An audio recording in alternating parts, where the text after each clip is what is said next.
दोस्तों, गौतम बुद्ध को तो आप सभी जानते ही होंगे। गौतम बुद्ध वही हैं जिन्होंने बौद्ध धर्म की शुरुआत की थी। आज के समय में बौद्ध धर्म दुनिया के सबसे पुराने और सबसे मशहूर धर्मों में से एक है। इस बात को आप भी मानते होंगे। आज बौद्ध धर्म के करोड़ों अनुयायी हैं जो इसका प्रचार प्रसार करने में लगे हुए हैं। आपको पूरी दुनिया में भगवान बुद्ध की हजारों लाखों प्रतिमाएं दिख जाएंगी जो बहुत ही खूबसूरत और आकर्षक होती हैं। कई प्रतिमाएं तो ऐसी हैं जिन्हें यूनेस्को वर्ल्ड हेरिटेज साइट की सूची तक में जगह मिली हुई है। गौतम बुद्ध के बारे में बात करें तो उनकी प्रतिमाएं बहुत आकर्षक होती हैं। कहीं आपको उनकी साधना करने वाली प्रतिमा मिलेगी तो कहीं ध्यान करने वाली।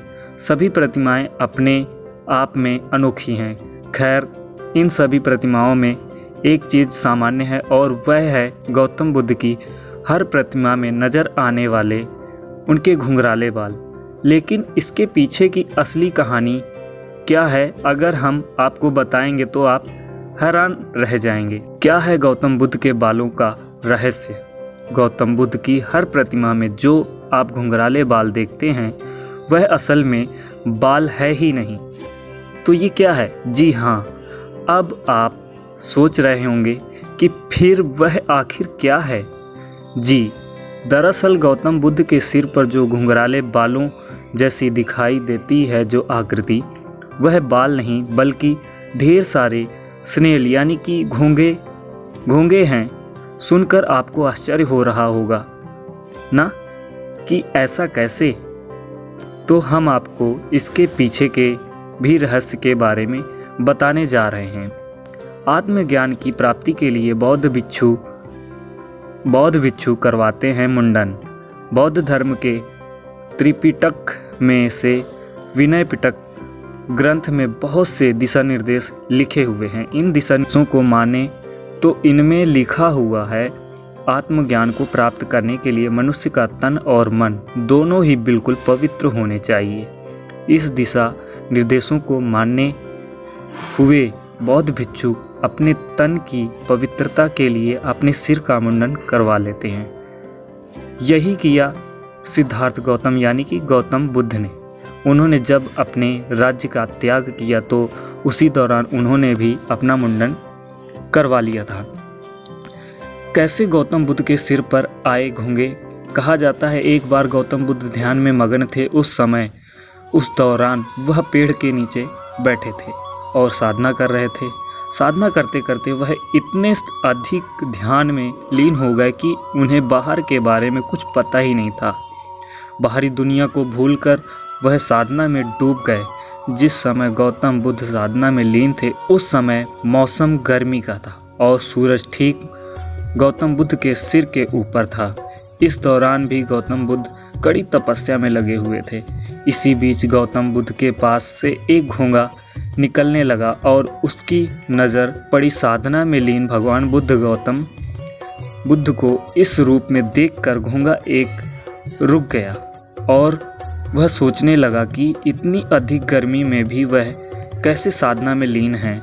घोंगे ने सोचा इनके सिर पर तो बाल भी नहीं है, इस वजह से इनको बहुत गर्मी भी लग रही होगी। यह सब सोचकर विचार करने के बाद घोंगा गौतम बुद्ध के शरीर पर रेंगते हुए उनके सिर तक पहुंच गया। उसके बाद उसने अपने मन में सोचा कि अगर मैं गौतम बुद्ध के सिर पर रहूंगा तो उनको गर्मी का एहसास कम लगेगा। यह सोचकर वह वहीं ठहर गए। उसे देखने के बाद बहुत से घोंगे उसके पीछे पीछे गौतम बुद्ध के सिर पर चढ़ गए। इस तरह 108 घोंगे गौतम बुद्ध को गर्मी से बचाने के लिए उनके सिर पर बैठे रहे और इस तरह उनकी जान चली गई। कहा जाता है भगवान बुद्ध को आत्मज्ञान दिलवाने में इन 108 घोंगों ने अपनी जान दे दी। अपनी अहम भूमिका के लिए इन 108 घोंगों को महत्वपूर्ण माना जाता है। स्नेल यह लचीले शरीर वाले जानवर हैं और इनमें नमी होती है। इन्हें जब भी पकड़ा जाए तो ठंडक का एहसास होता है। अपनी इन्हीं बातों को ध्यान में रखते हुए घोंगे गौतम बुद्ध को गर्मी से बचाने के लिए उन्होंने प्राण त्याग दिए। और आज गौतम बुद्ध की मूर्तियों के सिर पर जो घुंघराले बाल जैसी आकृति बनाई जाती है वह असल में घोंगे हैं।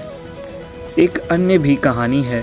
कुछ लोगों का यह मानना है कि जब गौतम बुद्ध साधना में लीन हुए थे तो उनके बाल बढ़ गए थे और उस दौरान जब भयंकर गर्मी आई तो गौतम बुद्ध के सिर के सारे बाल जल गए और सभी घुंघराले आकार के हो गए। वैसे आप जानते ही होंगे आज भी विश्व के ऐसे कई गर्म इलाके हैं जहां लोगों के बाल जलकर घुंघराले हो जाते हैं। इसी को आधार मानते हुए आज कई लोग इस कहानी पर यकीन करते हैं।